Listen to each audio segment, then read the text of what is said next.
You started? Okay, please, let's get into the inyan. Someone texted me today, he's like, I don't understand the flyer. Is it for kids or it's not for kids? I said, the graphics has nothing to do with me. Nice. I think it looks beautiful. It looks very nice. But someone asked, so I answered. Okay. Escape. What was the title? Escape your personal slavery. Boy side. If I tell you how long it took me to prepare for this class and for the next upcoming 9 classes, you'll be still I'm lying to you. You know how long it took me? I'll tell you how long it took me. 15 years to share with you what I'm about to share to you. 15 years. This is a 15-year journey that I'm about to share with you. And I'm not joking. You know, we're going to go straight to the point because I don't want to waste anyone's time. Just move the sodas a little bit. You know, we go through the Chagim. Honestly, let's be honest to ourselves. I'm not here to read with you the Haggadah, to go through it with you. That you do on your own time. And hopefully you will before Pesach. When you go through Pesach, when you go through it, right? When you're sitting on the Seder, what do you feel? I tell you what I feel. Hungry. That's it. That's all I feel. Hungry, tired, exhausted, waiting to drink the cups, eat the matzah, eat the food. By the time you get to the afikoman, you're already not sure what to do. You're calculating, now we're not going to do kabitzas, we're going to do kazayits because it's too much. Then the 4 cups, we don't take anymore the big cup with the hitlavut we started. Then we go to the small cups, just the exact shiur. We leave chazoni shiur, we go to the most smallest shiur. Really, what's going on in Pesach? Honestly, if you ask yourself, like, what are we doing? What's the point of it? Tradition, right? There you go. It's a tradition. We call the kol cups. We say halachmania. All the grandmas sing for the first time in their life.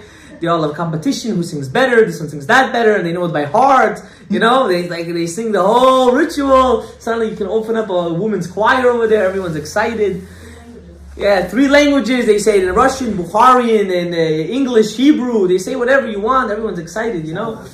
What? Some say halachmania, helachmania, hahelachmania, all 3 of them. It's a whole big shebang, you know? And especially if you sit with people that know how to do kavarot of the Arid, and you're on the Seder for even longer. It's like, you know, they're rushing until they eat afikoman bechatzot, then they sit longer. So, really, what's going on? Be'emet, I was sitting down, and I went to my class, and I said, they're like, Rabbi, we don't care about Pesach. It's just a headache. Got to clean, spring cleaning, all the stuff got to come out of the closet. Someone cleaning chandeliers and we're cleaning curtains. And when did Hametz get in the curtains? What's going on with the chandeliers? Changing all the pillowcases and pillows. What's going on over here?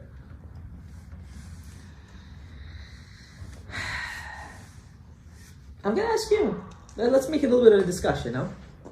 No, if everyone's good with that, or we're going to be like strict only on my head. You don't mind? If you don't want, we won't post it. I don't mind.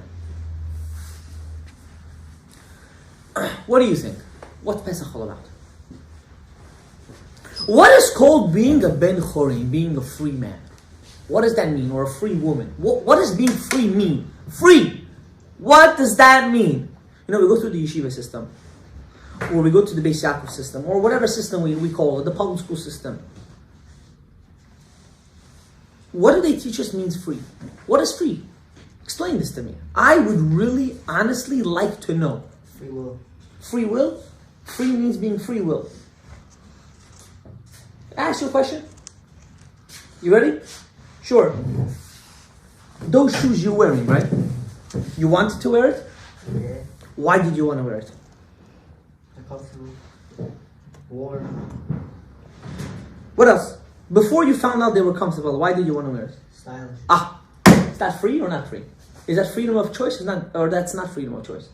I believe it is. In my eyes, it's stylish. In someone else's eyes, it isn't. Ask yourself the question again. I'm going to ask you it again. Most people, their freedom of choice decision, they claim it's freedom of choice, but their decision that they make, a big part and chunk of it has to do with the sway of society. The feeling of society's, of how do you say it? How they affect you, how it affects you. This mentality, this ideology sways a lot of our decisions in our life. Regardless if you like it or not. Back in my days, if they would tell me to wear that cap, I would take it and I don't know what I would do with it. I would say, you're crazy, I'm not going to wear a cap. You know who wore caps? I don't want to say it, I'm on camera. All the boy Jones used to wear it only. You know what I'm talking about? We going to wear a cap? What happened? The environment of society plays a big role in our quote-unquote freedom of choice. So I'm going to ask you, do you really have freedom of choice? To a certain extent, yes. I have coffee. Thank you so much. What does that mean? Explain that to me. No, seriously. Because the Gemara says you can't be half a slave and half a free man. There's a big machlok in the Gemara. If, let's say, two people, brothers, own one slave. And one guy says, listen, I'm losing a lot of money. I don't have the time for this. I free you. So what, the guy's half a slave? Does he get a half a Brit Milah?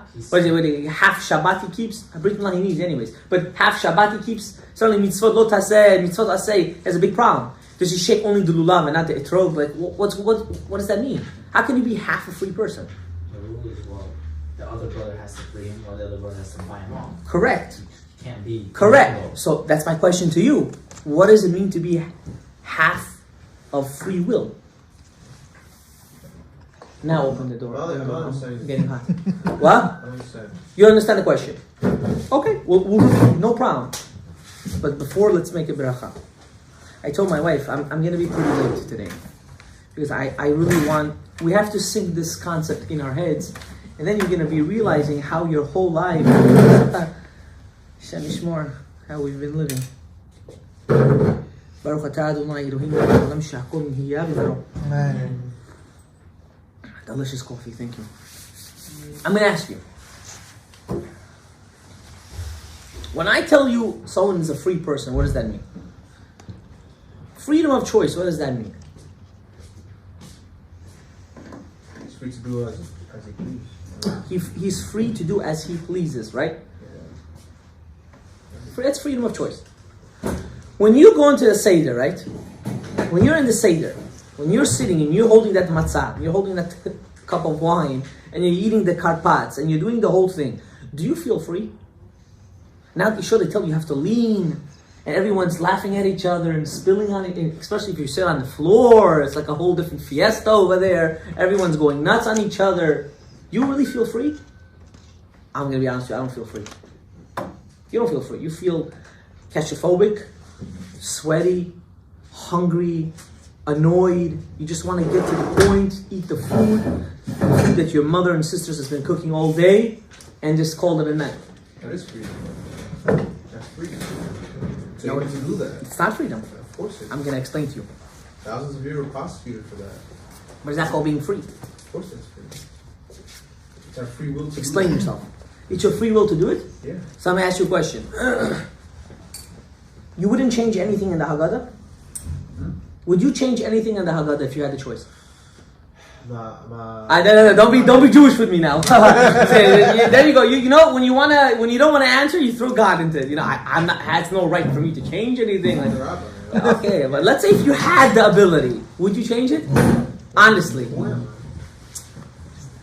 This is the humble people in the crowd. You know, I tell you what, 100% of people would change the Haggadah. They would put the eating before the reading. That's what they would do. I feel like the beginning was like a bond, like a whole family bond. What bond? Explain that to me. It's exactly what I want to get to. Everybody sees each other for who they are, you know? Yeah. Patience, all that. That didn't sound right, but okay. You know, Bro. Why are you asking a question? why am I asking the question? Yeah. Today we're going to clarify something very important, that we're not free people. We don't live like free people. No one said a word. We don't live like free people. Every one of us here, including myself, we're actually very much still enslaved. Extremely enslaved. And until we don't understand it, we won't be able to get out of it. And that's one of the reasons why the Jews that left Mitzrayim weren't allowed to go into Eretz Yisrael. Why? Because they still had that slave ideology and mentality. If we're not going to fix this up in ourselves, you don't understand. You're going to take this stress and this slave mentality to your family, to your wife, to your kids, to their kids, and so on and so forth, and the train will never break. The chain will be forever. You will forever be slaves. To what? I'll tell you what. To society, to your desires. That's it. So how do we come to this conclusion? I have a kid in my class. I don't want to use you guys as an example, because if we do post this, I don't want anyone to be uncomfortable. The guy has an anger management, something I never met someone like this. Unbelievable. Today, someone touched him like this. He wanted to take the kid's head and engrave it into the wall. To that extent, I'm talking to you how hot-headed this kid is. He's a Kohen? No, he's not a Kohen. He's not a Kohen. So I got into a conversation with him. I want you to hear the conversation.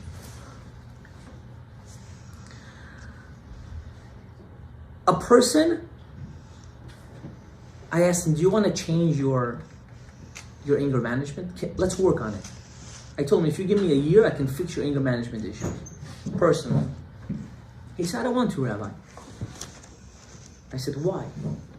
He said, I feel weak if I'm not going to be anger management. I feel like I'm going to have people taking advantage of me if I'm not going to be in anger management. So I asked him a simple question. I said, you don't feel like you're taking advantage of yourself? Look at you. You're red-headed. A person just blinks on you the wrong way. You want to kill the person. You call that being a free person? You're enslaved into your own emotions. You know, people have to understand that unfortunately, the reason why people don't want personal change in their life is because they don't value it. Value it. I'm going to give you an example. You have two guys. Same upbringing, same yeshiva. One guy makes sure he finds itim LaTorah every single day, and one guy doesn't. And you ask the guy that doesn't learn, why don't you learn? I don't have time, Rabbi. He's lying to himself. He doesn't value learning Torah. He has no sense of, for him, learning Torah is just a burden. The guy that has the exact same schedule and goes and makes sure that he goes to learn, that's just an example. Why does he learn? Because for him it's valuable. You don't have time for anything unless it becomes valued to you. If you don't value anything, you'll never in your life desire it or want it. That kid, when he said he doesn't want to change his anger management because he values being in anger management, that's another issue. Why he's like that and so on and so forth. I'm not going to get into it. But a person has to understand, when you're going into Pesach, you have to understand, am I really a free person? Am I a person that does things because I want to really do it, or I'm doing it because it's a tradition, I'm forced into it right now?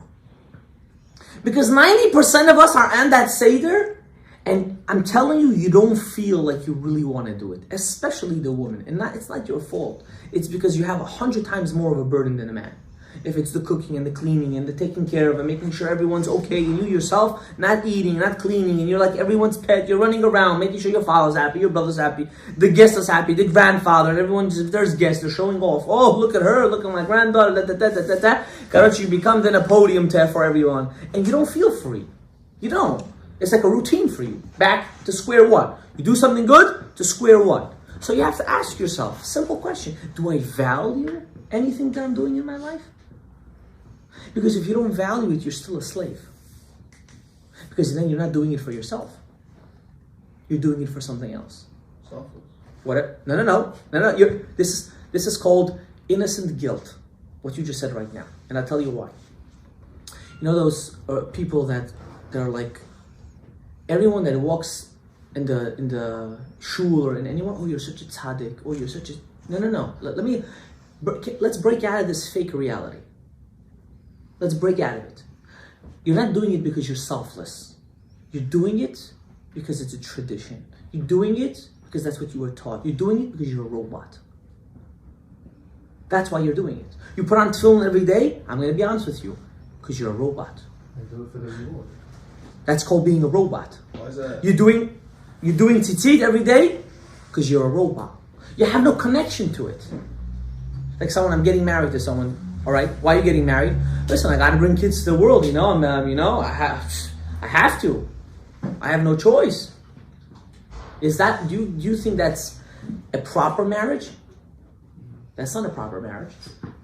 Especially in this generation, we should understand this concept better than anyone. We don't live 100 years ago when they would set you up with your next door neighbor and you would say, yo, you're marrying her, too bad. This is what it is. And you would say, no problem. And you would just get married. We don't live in that kind of ideology. We live in the ideology now that you have to find a certain sense of feeling towards the person. And even though we look at it in a negative way in this generation, I look at it as a very positive way. And I'll tell you why. HaKadosh Baruch Hu is getting us ready to the ultimate of ultimate, which is Biat Mashiach Tzidkenu, which He will come and introduce, or He will show to the people how you have to value everything you have in your life. But value comes with freedom. Because, for example, unfortunately, I was speaking to a girl that came to the shiur, and I asked her, what are you majoring for? And she said, I'm going to be, something in the medical field. And I started speaking to her more and more and more. And I asked her, can you tell me what you like about the medical field? I don't really like anything about it. So why are you doing it? My parents want me to do it. Oh, wait, stop. Pause. You know that's 90% of people in this community? I don't think you understand what I'm telling you. 90% of people in this community are in school, living someone else's dreams and goals. Someone else's dream and goals and not their own. Now, I'm not telling you it's good or not good. I'm not saying that. I'm just saying how enslaved we are in the ideology of living a life without any meaning. A person does mitzvot or doesn't do averot because he's scared of schar and onesh is a slave. He's not doing it because he wants to come closer to Chodesh Baruch Hu. When a woman only cooks and cleans for her husband just to shut his mouth, she's like a slave. But if she's doing it out of her own grace and her own will, because she wants to and she loves him and she wants him to be happy and she cares for him, she's doing the exact same thing. The exact same thing. What's the difference? She values his respect and his love, and the other one just wants him just to shut his mouth. You, at the end of the day, are going to keep on putting your tzitzit and your tefillin. I know you will. But why don't you ask yourself, why don't I actually connect to the mitzvah? And that's why most of us don't want to continue doing mitzvot, and we do it repetitively, or we don't do it to the utmost stringencies, because in our mind, we're just doing it just to do it. Just to put it on the bucket list. I did my tefillin today. Or I was tzanua today. Or I did wash my hands in the morning. Or I did say Shema, and so on and so forth. But did you ever stop for a second and say, I want to actually do it? You know when we actually want to do it? When we have problems in life. When we have problems, do we want to do it? We want to do everything. Why? What just happened? Nothing. Same exact thing would have happened. Where's your values in your life? You have to come to this conclusion that I don't want to live a robotic life anymore. It doesn't make a difference if you're a man or a woman. You have to come to this conclusion. I'm not living to please the whole world. I'm living to please myself and my Creator. That's why I have to live. And when you live like that, I heard an unbelievable saying. I don't have the quote here because I didn't take that paper and whatever. Emotions are reactions. they're not real. They are the reactions. He said it a different way, but they are the reactions of what you think and the way you were growing up, what is valued and what is not valued. You have to understand a person, even though this is a very scary concept, and I spoke to my Rebbe about this once, a person that is very emotional usually are people that never worked on their inside self. When someone comes and bothers you and gets on your nerves, and it's going to happen, wait till you get married, I guarantee it to you. You have two options at this moment. Either you accept it and say, everything comes from Hashem, there's a message behind why, or you're just going to fight back. What's the difference? One thinks he's in control of everything in his life, and the other one knows that he's not in control. HaKadosh Baruch Hu is trying to give him a message right now. To control, how to work on my midot, how to become a better human being. That's the difference between being a slave and not being a slave. Same exact thing. Same exact thing you'll do. The exact same thing. What's the difference? Perspective of mind. And that's what they don't teach you. You'll go to yeshiva all your life and you'll never hear this. Never. None of your teachers will ever tell you this. Why? Because you're being indoctrinated to be a slave, not to be a free person. And it's only up to you, each one, on your own, to come to the conclusion that I don't want to be a slave anymore. When you go, hopefully you'll review the Haggadah on your own, and you'll read the story. You'll understand something, that until you yourself won't make that pshar, that conclusion, that I don't want to live like that anymore. I'm not here to please my neighbor, I'm not here to please my friends, I'm here to please my Creator and myself. I'm here to become a better human being for me, not for you. For me. Sometimes you have to be selfish. You have to. I said it also in the dating series. If you girls are not going to be selfish about yourselves, you'll get taken advantage to levels beyond your understanding. Beyond your understanding. And that goes to you too. That goes to the men too. Sometimes you have to say, I'm here to work on myself. I'm here to connect to Hashem. I'm here to become a better person.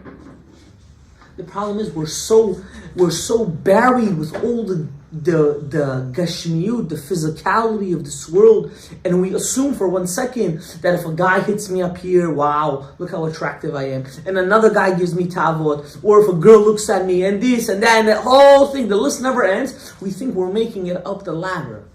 We're becoming more of the alpha of the world. You're not understanding. You're digging yourself a hole that's deeper that you can't even dig out. Because this is all zmani. It's all time-bound, ya habibi.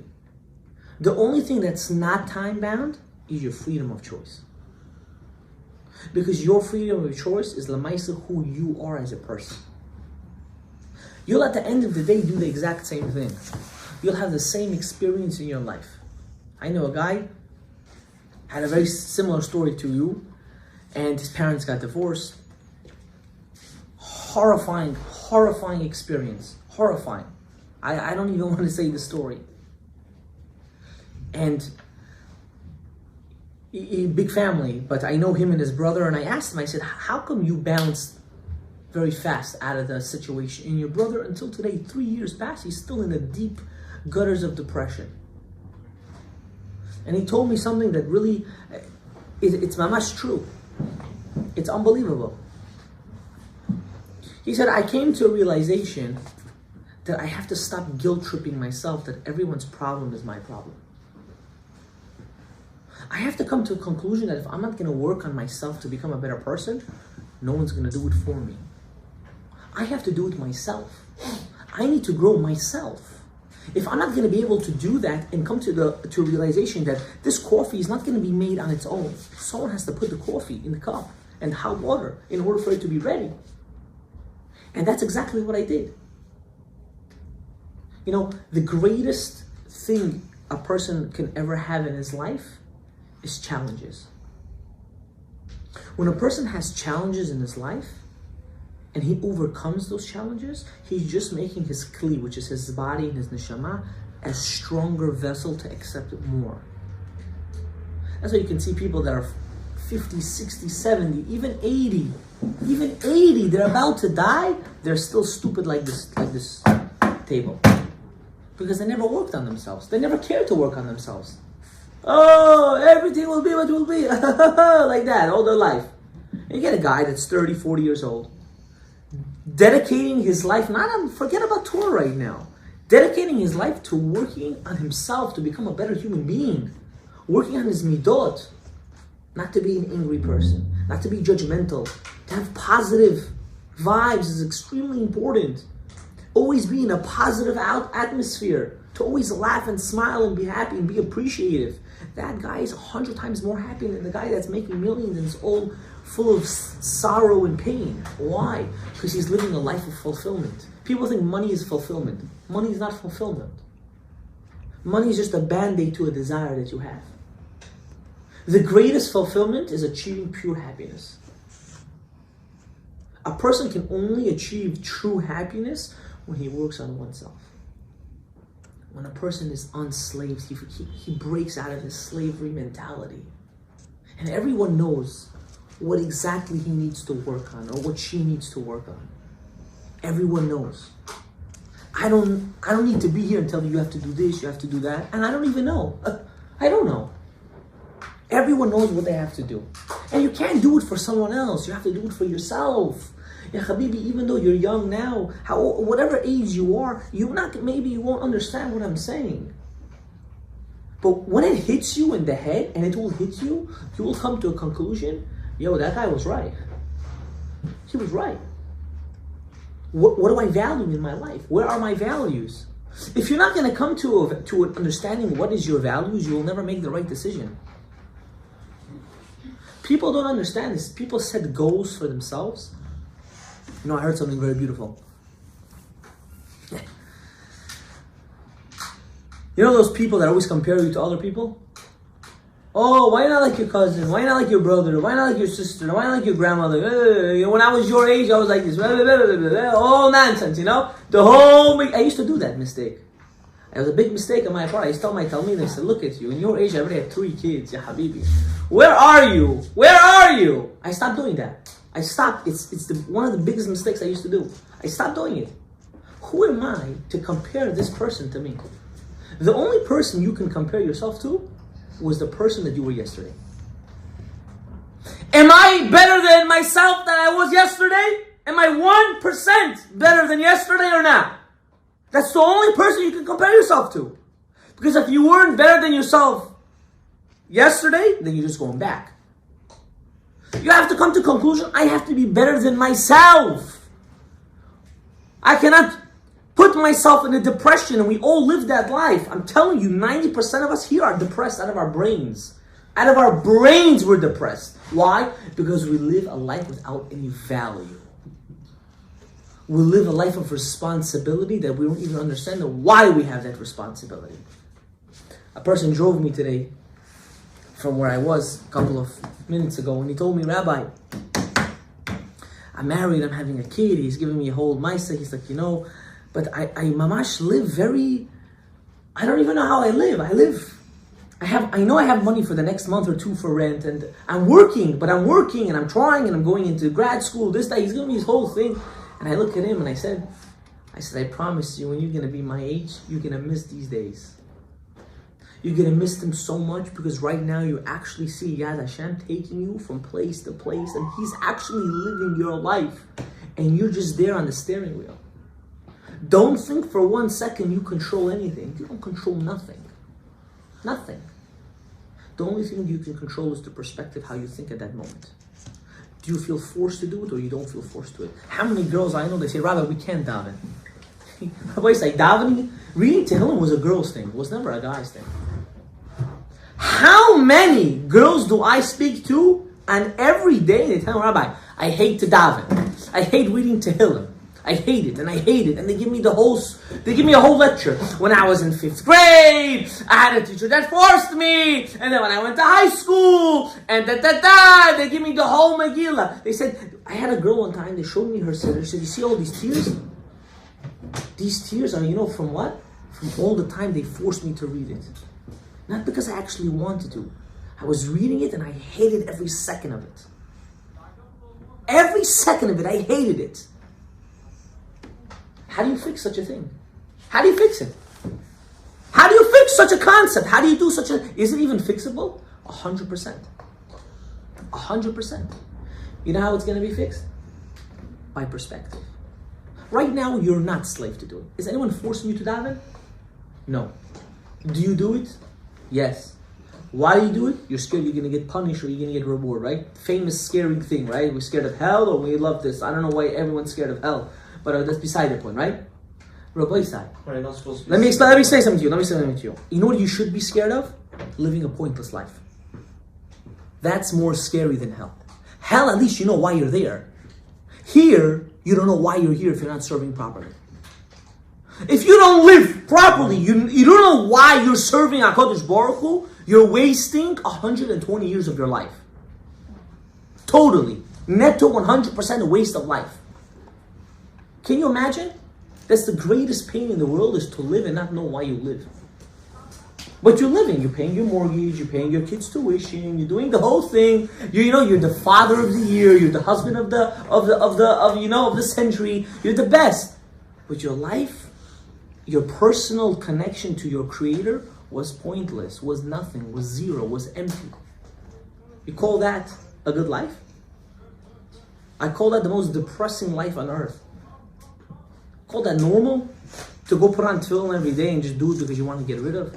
To say Shema and pray Mincha and Ma'ariv just to, 1, 2, 3, to eat kosher and, Yashan, not Yashan, who cares, this, that. Shomer Nigiyah. This affects how you're going to act when you get married. I want you to know that. People don't understand. I want you guys to understand this. If a man doesn't know how to have value and have a connection to spirituality of what Hashem commanded us to do, he will not value you. I'm sorry, I have to be honest with you. And if he will value you, he will do it for his own needs, not for your needs.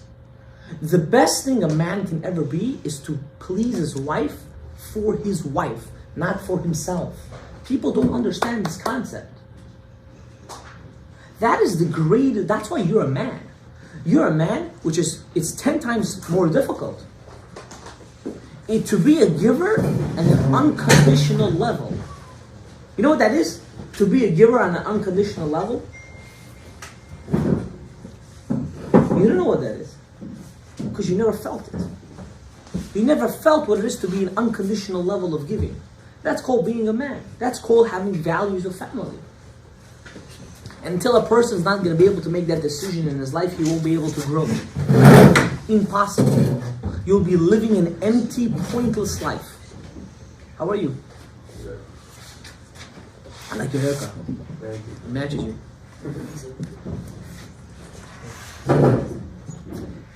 Question? No, just mumbling today? Okay. I'm going to ask you guys another question.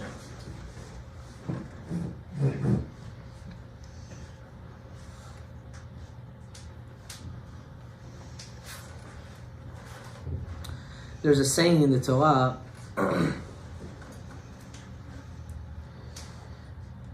the more simple the human being is, the more complex he is. Think about it for a second. The more simple the human being is, the more complex he really is. People don't understand how the Chafetz Chaim could have on his table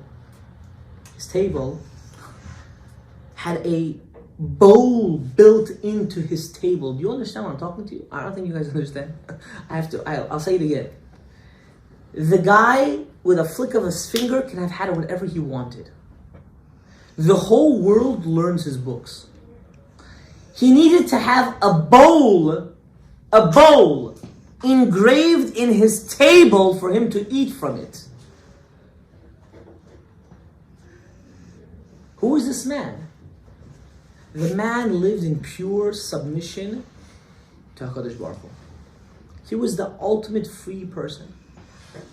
You couldn't budge him. There was a rabbi called my dad the other day.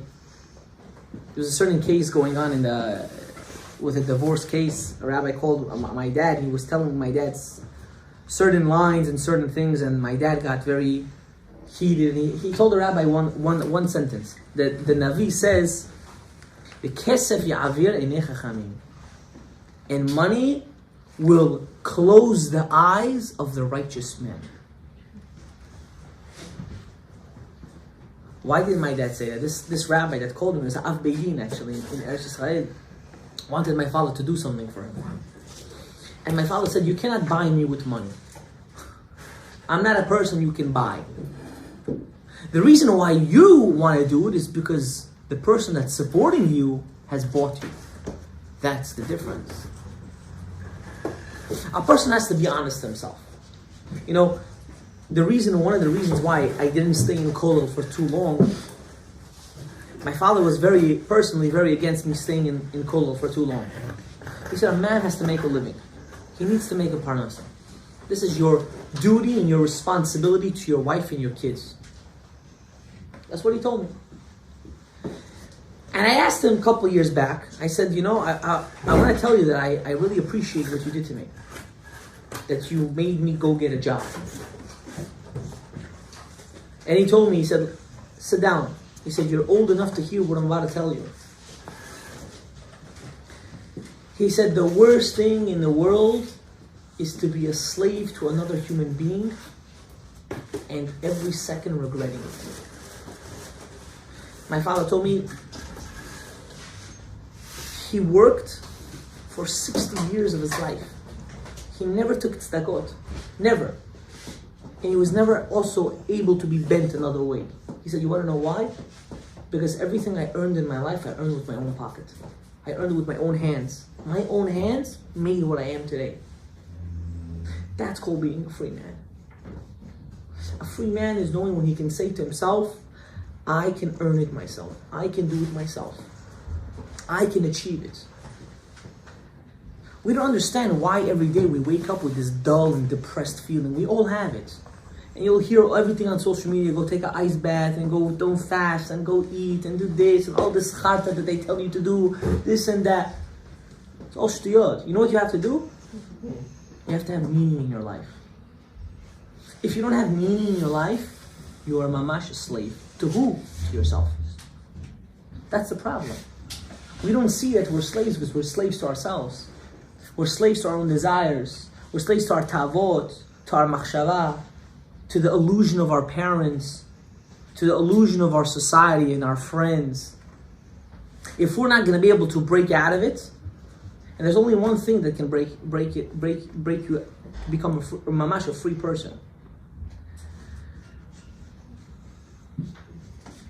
And it's responsibility. If a person doesn't have a sense of responsibility, a father, a husband, a man, or even a wife, a woman, a mother, cannot one day and say, I don't feel like feeding my kids today. I just, low body. I don't care. Let the kids starve to death. I don't want to breastfeed them today. Let him figure it out himself. I don't want! Nobody! Would a mother ever do that? Absolutely not. Why? Because she knows she has a responsibility. A husband can't go and say, Ya Habibi, I don't want to work. He could say that. That means he doesn't value his wife and kids. He doesn't value his relationship. I don't want to work. I don't want to pay the mortgage today. I don't want to pay the bills. I don't want to make money. I don't want to please my wife both physically and intimately and mentally. I don't want it. You know why he says that? Because he feels he's a slave in the relationship. He feels bad about his surroundings. You want to change that? You want to forever change that, and you guys are going to get married soon. I'm telling you, all of you one day or very, very soon are going to get married. And when you get married, you're going to come to a conclusion. You're going to ask yourself, how come and how can I make my marriage the best marriage? How can I do that? I have to know how to make my marriage the best marriage. And that only comes with one thing. When you value your spouse, and when you take responsibility for how your spouse feels. If you're not going to have these two concepts, you're not going to grow. Ask a person that's been in a relationship in a long time and it didn't work out, they'll tell you exactly those things. the guy or the girl didn't want to take full responsibility because they flaked at the end, and they didn't value me. Because if they valued me, they would never ever in their life let me go. Never in my life would I be let go if he valued me. The reason why I ended up where I am, because I really wasn't valued. That's the problem. So you come and you ask yourself, Rabbi, no, how am I going to change this Pesach? Okay, I'm sitting on the Seder. How am I changing? You want to be a free man? L'chaim. You want to be a free man? I'll tell you how you have to be a free man or a free woman. You sitting on that Seder, you're sitting there, everyone's reading or everyone's talking. You have to zone out. You have to be selfish. You must. You must be selfish. You must zone out and you must concentrate on what the words are actually saying. I know it sounds a little bit far-fetched and a little bit... Is that always a good thing though? Explain yourself. When you're looking at it very focused, that means you're lacking perspective from different angles. When you're focused on one thing, you're looking at it in one point of view, as opposed to looking at it in different point of view. But the problem is you've been living that different point of view for the past... Not necessarily. Yes, necessarily. And I'll tell you why.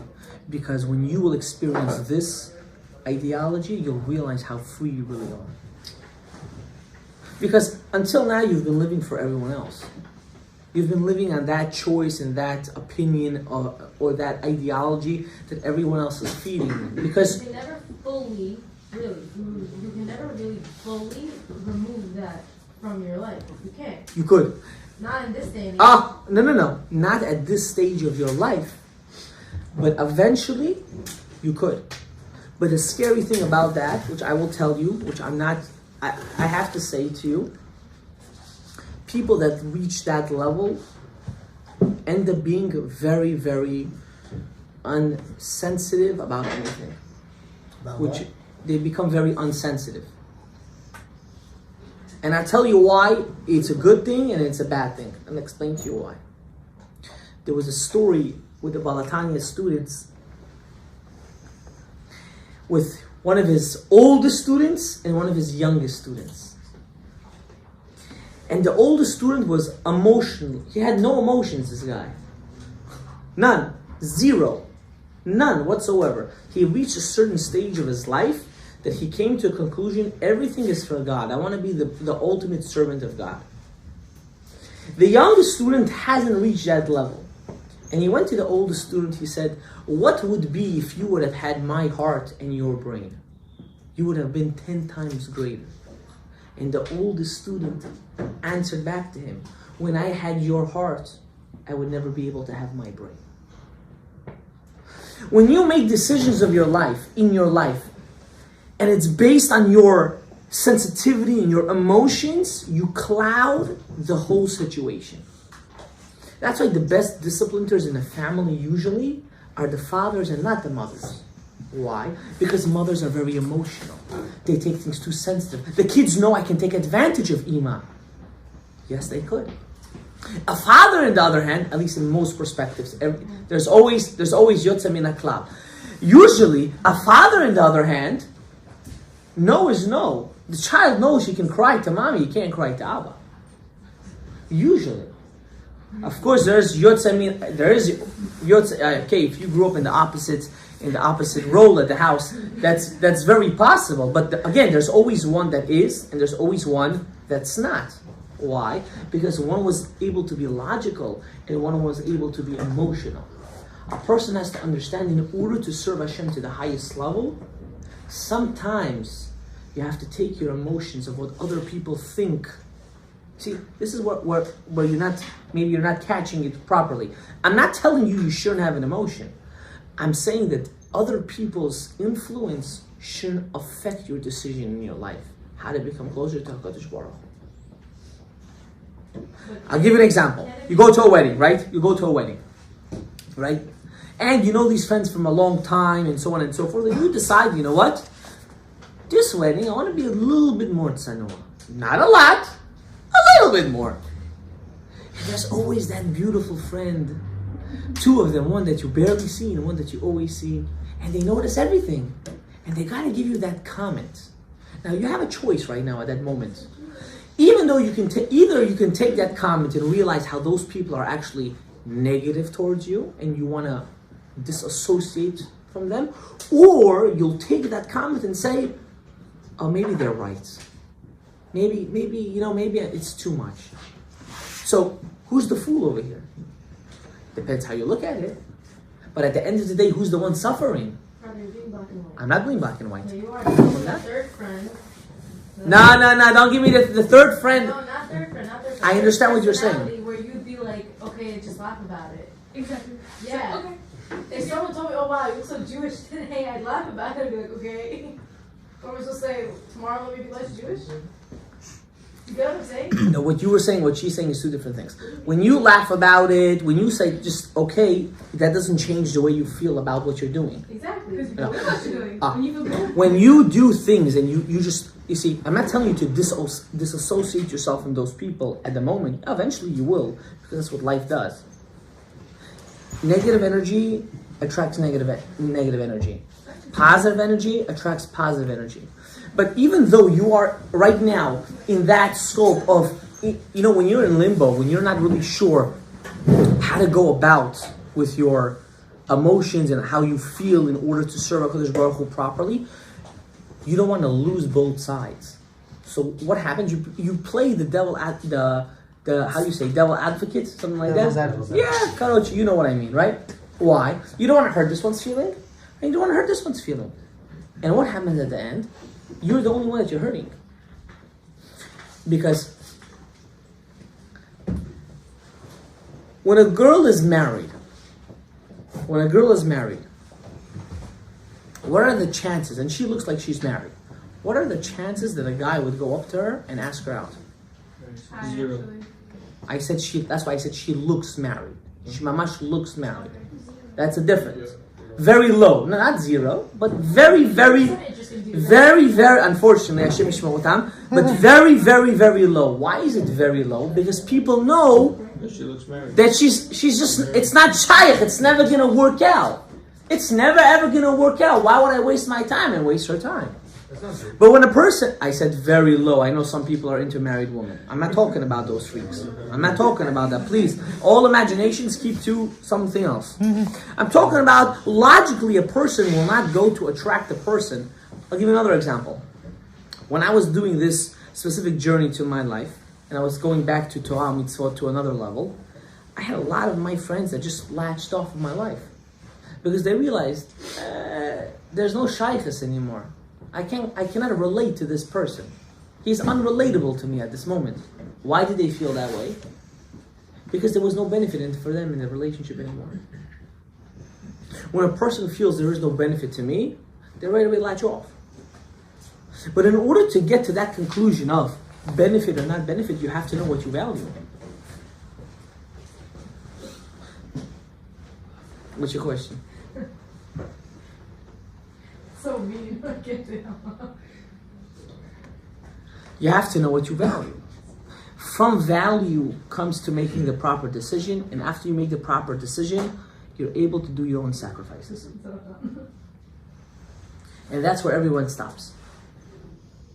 Because people get to the ideology of having value and making decisions, but when it comes to making sacrifices, no one wants to do it. No one's willing to sacrifice their tavot for anybody. And here's the key, and with this we will finish. When you start sacrificing things in your personal life, and you start comparing it to another human being, that's where you fall.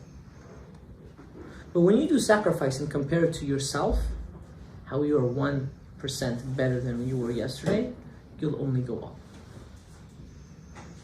Because it's not fair to compare yourself to another human being. It's not fair. It's not fair for you and it's not fair for him.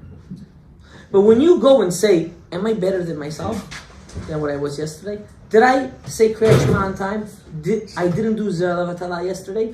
I'm better than myself now. I'm one step better.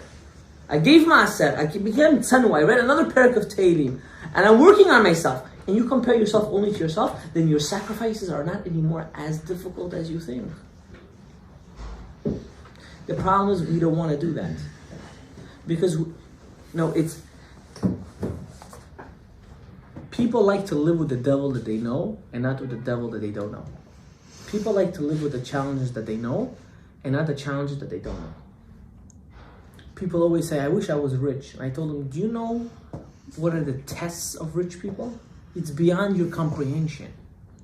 And when you sit down with them and tell these people these are their challenges of their life, a lot of them say, no, I'd rather not be rich at this point. Some will say, I want to still, but a lot of people would say, I don't want that. Why? Because you just opened their eyes to a reality that they didn't know really existed. So a person has to come to a conclusion, even though you're comfortable, and I promise you can live your life like this for the next 100 years and you'll be fine. You'll be fine. You'll have a family, you'll have kids, you'll have everything, but you're going to be missing that one ingredient. You don't have a relationship with Hashem. And you don't know how empty life gets when it becomes meaningless. It becomes extremely empty. And the only void that can fill in that emptiness is having a relationship with God. And the only way you can have a relationship with God is by tefillah.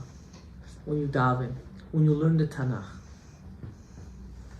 If you don't learn it, you'll never know it. We're scared. Why?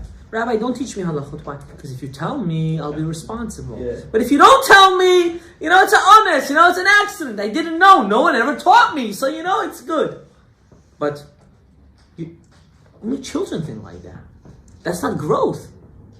Imagine I teach you how to cut hair only with scissors, not using a machine. I just made you lose half of your business. You can't do that. You're scared? Welcome to the real world, my friend. Break out of that slavery that you put yourself into. We don't want to break out of it. Why? Because it's comfortable. Like the Jews came out of Egypt. Moshe, we remember the cucumbers and the watermelon we ate. They said we remember the watermelon, food. Why do you want to go back to Egypt? We want food. Moshe, we missed the food that we ate. You missed the food? That's what your complaint is about? You miss garlic? That's what you miss? That's what they told Moshe Rabbeinu. Moshe Rabbeinu said, these people can't go to Eretz Israel. They're not ready to be free. They're still slaves over here. You're going into Pesach. Are you still a slave over here or not? Be honest to yourself. Ask yourself. I know you're very happy, Baruch Hashem. Only good things should happen to you in your life. Right. We were all davening for you, but put that in your mind. Have consideration at this moment. Do you feel like you're really a free person or you're not a free person? And if you're honest to yourself, if you're really honest to yourself, you're going to tell yourself that you're not free. You're so enslaved with your own personal desires and benefits. You have something to say? You can say it. You're so enslaved to your own desires, you don't care about anything. You don't want to get out of it because you're comfortable. You're comfortable. You're comfortable. If you're comfortable, comfortability is the worst thing in life. The worst thing in life is to be comfortable. When you're too comfortable, you don't want change. That's the problem. You have to break the comfortability. If you don't break the comfortability, you won't be able to grow. So ask yourself, are you free? Are you really a free man? Don't answer. Yes. You're not. Oh, you are. You say you are. You're free? You see, he says right there. He's eating his pizza. He says, I'm not free. I know, I'm enslaved. I'm comfortable. You're comfortable. There you go. I'm comfortable. So if you're not comfortable, then you're not free? When you're uncomfortable. When you're free? When you're... You see, comfortability... You should know something. It says like this in Zohar. Tzadikim, even when they die, they're still working. You're still what? Working. Working. I'll explain to you. Anytime you go to someone's grave to pray, that tzaddik has a job now. he has certain responsibilities he has to do. Of course, you're not praying to the tzaddik, but you're going there for a certain reason. That tzaddik has a responsibility. When you reach a level of godliness to such a point, when you reach a level of godliness to a certain point, you have to come to an understanding that I'm always working. I'm not comfortable. I'm not comfortable. Usually people that are comfortable don't want change. They don't want it. I'm good. Why are you bothering me? What's the problem? No, I'm paying my taxes. I'm living my life. Leave me alone. But you're not growing. You only can grow when you're not comfortable. If you're comfortable, you won't grow.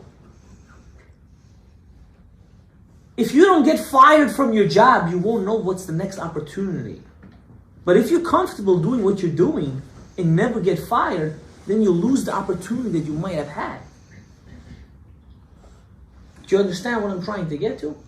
Or no? You can say no. A person has to understand, and Pesach, we're going into Pesach, how do I find true value in my personal life? Am I going to continue being a delivery for drugs? I mean pharmacy, I mean that kind of drugs, legal drugs. Am I going to continue doing that? And am I going to move on with my life? Am I going to listen to all the phonies that say, until you're 40, you really don't know what you want to do with your life, and so chill until you're 40, and and all this nonsense that they tell you? Or are you going to go and say, yo, really, ya habibi, what am I doing? Seriously, Manio said, how come I'm not improving my relationship with my Creator? How come I allow myself to live this disgusting lifestyle? But you're comfortable, but it's disgusting. Because if there is no growth, there is no benefit. You need an emotion. Ask any guy that went through the yeshiva system. Chafetz Chaim or Orach Chaim or Lakewood. Ask them, how is your relationship with God? Very robotic. Extremely robotic. Why? Because they never stopped for a second to say, where is my relationship with the Creator of the world? Where is it? Why am I putting on my tefillin? How come it says in the Gemara, Rav Ami would jump out of joy to put on tefillin, and when I put it on, I want to just bury myself. I had to wake up so early. Oh my God! The Chazan. You look at the Chazan. Oh, this one is a slow one. Oh my God! You're bugging out. You want to run away from shul, or sometimes you go to a friend's house. Oh, his grandmother's there. She's gonna ask me a billion questions. I don't want to go. You know why we act like that? Because we're not really free. We don't really know how to connect properly to the Creator of the world. When you get to that level that you can actually connect properly, you'll be invincible. No one can ever budge you. Why? Because you're connected the proper way. But until you're not going to be able to make that step, and it doesn't make a difference. I spoke to yeshiva guys about this. Guys with bigger beards than me, longer peot than me, the whole 9 yards. And they all came to the conclusion that I'm right. But they're all scared. They're all scared. How do we do the next step? They give me the whole Baba Mice as the grandfather and the grandmother and the this and the that. The boy side, you have to wake up. You must wake up already. We don't live 100, 200 years ago, which being a robotic Jew was a normal thing. It's not normal anymore to be robotic. It's not. You need to find meaning and essence in what you're doing in your life. If you go to work, one of you, you're a doctor, or you're a nurse, whatever you are, right? If you're not there, in that, if it's private home care, or if it's in the hospital, if you're at that work, you have to come to a conclusion, God at this moment wants me to be here right now. Not because of the money, not because of the benefits, none of that. He's doing this because maybe there's a patient out there that I can make a Kiddush Hashem. Maybe there's a Jew that's going to need to light candles and I have to be there helping them light candles. Maybe I can do some sort of goodness on this earth that no one else can do. We don't think that way. Why? Because we live a life of being selfish. Who's paying more money? Who's paying more money? Which case can I take? Which hospital? Which benefits? Okay, you got that. Now you're there. Or you're gonna go through the system being a robot? How pointless is that life? I'm sorry to tell you, that's such a pointless life. It's so boring too. It's boring. Living that life is just boring. It's I don't know how people are happy with that. When I left the work world and I went to the education world, I'm telling you, I felt like such a chayut, such a life. Like a shock of bolting light. Why? Because I knew I was doing a difference in everyone's life, including myself. I knew I'm not going to be stuck behind the bench and working and looking at whatever I was doing before. Look at him, he's slave to his phone. Look at it, unbelievable. Look, my phone fell, so what? Anything is going to happen? Is something going to change in my personal life if that phone breaks? Nothing's going to change. You're just going to change the screen. We're so slave to our physicality. It's it should bother you. It should bother you why I live that way. How come I can't open up a regular Tehillim and start crying because I actually feel the words of David HaMelech? I have a charuta at night. Not every night. I have a charuta and we learn Tehillim. We learn Tehillim every couple of nights. My favorite charuta in the world. My favorite. And when I learned with this person, the person told me, I never looked at it that way. I never understood the background of David HaMelech, how he lived such a uncomfortable life. I don't want to tell you the story of David. I said it a billion times. He lived the most uncomfortable, more than I think Yaakov Avinu. And he achieved the highest level of spirituality that a human being ever achieved. In his neshama. You know why? Because he wasn't ready to settle for what he had. He could have been a shepherd for the rest of his life.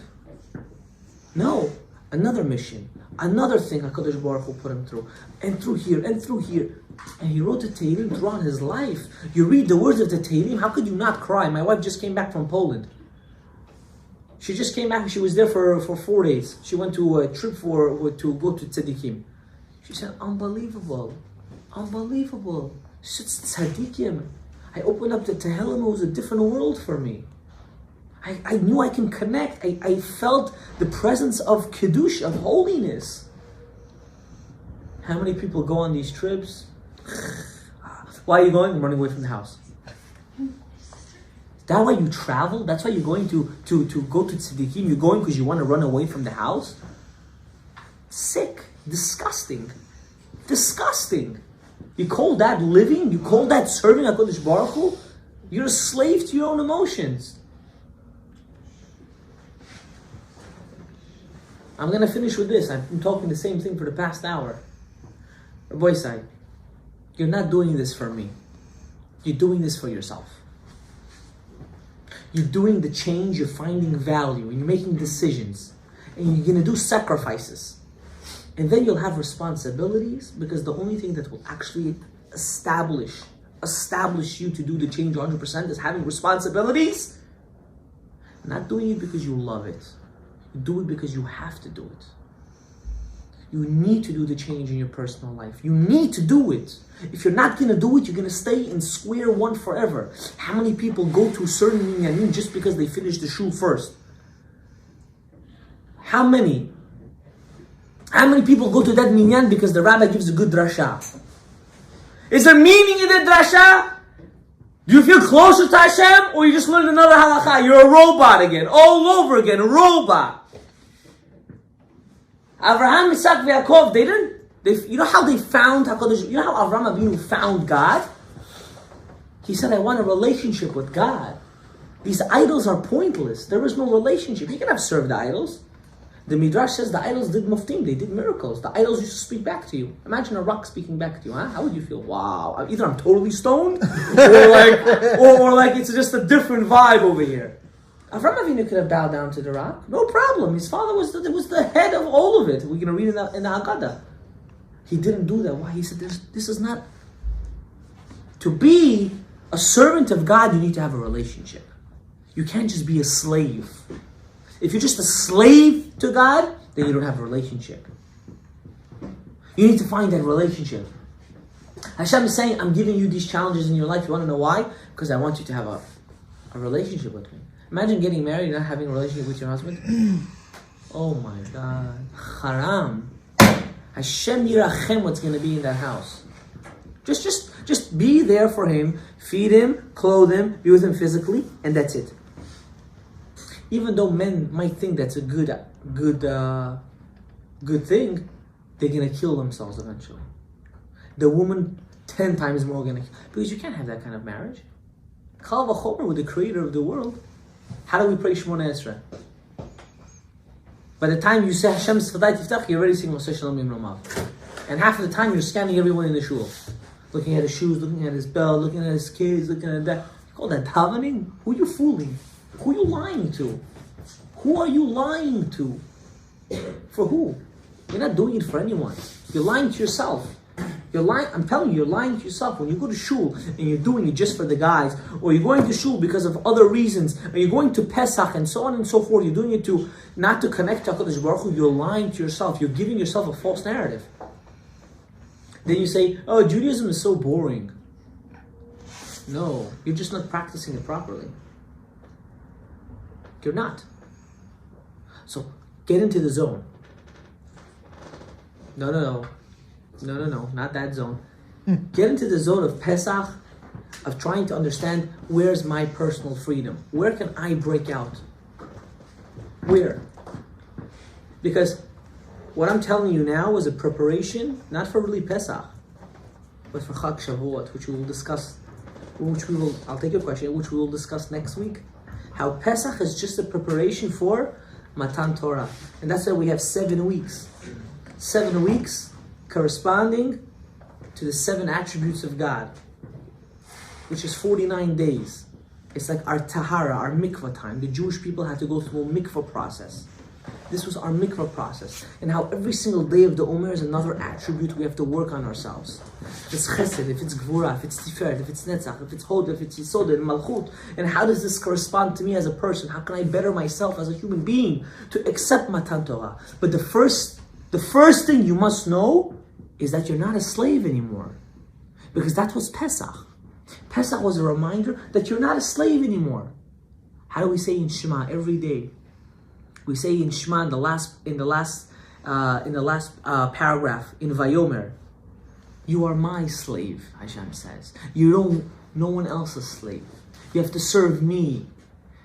You don't understand, when you serve Hashem, you're in the most ultimate pleasure of your life. I know sometimes it doesn't look like it. You want to know why? Because you're doing it out of fear, you're not doing it out of want. When you're tsanua, right? And you do it out of want and not doing it because your mother told you, or your mother's screaming like a hyena, or your father's coming with you and saying, oh, how are people going to look at me? But you do it for you. I want to be tsanua because I value myself as a person, because I know that I'm better than that. I know that I'm really so beautiful, and my beauty is something that should be cherished for someone that I really care for eventually in the future, whoever that person may be. When you think of it in that way, automatically your desire in doing it is so much more. But if you do it, oh, look at that, look like Rabbi Yicha, they say, and this and that, of course you're not going to want to do it. Your Torah becomes dull, your mitzvot become dull. What was your question? You forgot it. I don't forget it. So say it. It's okay. You want me to close the camera? Anyone have any questions? No? Not today? Wow, Baruch Hashem, today was a very good day. We have a lot of good days.